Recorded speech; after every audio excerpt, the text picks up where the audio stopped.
So we're less than a week away from the Iowa caucuses, and it can be a confusing process. So, to help out, a college in Des Moines held an exercise for students last night to practice before the real thing. CBS News political correspondent Ed O'Keefe was there. So this is about as close to real as it gets. We're at Drake University, where they're holding a mock caucus, basically a dress rehearsal for what they're doing next Monday night. Students who've been organizing on campus for the past year, doing what they will actually do in gymnasiums and libraries and church basements across the state next week, gathering people into corners and trying to convince any undecided voters what to do. Not surprisingly, given their youth, the Sanders corner, quite active. Notably, take a look at this, the Biden corner, not so much. Remember, there have been concerns about his outreach to youth, and clearly, at least here at Drake, in the rehearsal, it's not working. Come this way. I'm measuring the crowd here. This could actually be a good night for Buttigieg.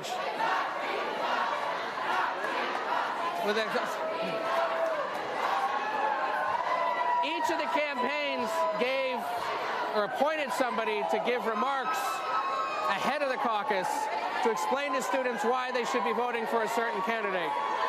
Clearly a pretty compelling argument from the Buttigieg camp. Elizabeth Warren also doing very well. That's no surprise. Then there's John Delaney. Got some work to do, clearly. There are very few rehearsals like this across the state for the uninitiated. They like to do it here with college students because the campaigns have spent a lot of time trying to convince them to register to vote here in Iowa and show up for a caucus next week. One other thing to keep in mind, this exact room here at Drake University is where Joe Biden will meet with his supporters next Monday night.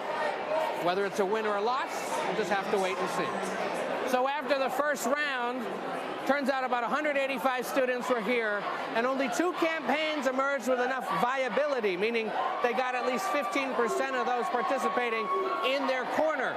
The 2 campaigns, Buttigieg and Elizabeth Warren. So all the other campaigns were told, disperse yourselves and either pick your second choice. In this case, the only options were Buttigieg and Warren, or just decide that you're not going to support either of them. This is how it will go all across the state next week. Depending on the room you're in, depending on who shows up, each of these campaigns will emerge with different levels of viability. And at some other location, it might be that only Bernie Sanders and Joe Biden had viability, or maybe 3 campaigns did. But each time, voters are likely going to have to go with a second choice.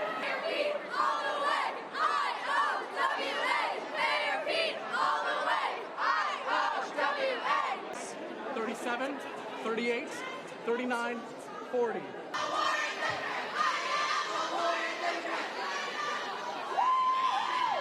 So remember, this was only a drill. The real thing is next Monday night when Iowans gather all across the state to make the first decisions of the 2020 presidential campaign. Ed O'Keefe, CBS News, Des Moines, Iowa. So at the end of the night, Elizabeth Warren earned 87 votes and Pete Buttigieg won 66. In Iowa, the next step is for Democrats to hold county and then state conventions to eventually award its 56 delegates to the Democratic Convention this summer in Milwaukee. Remember, the eventual Democratic nominee needs a majority of the party's roughly 3,900 delegates to win.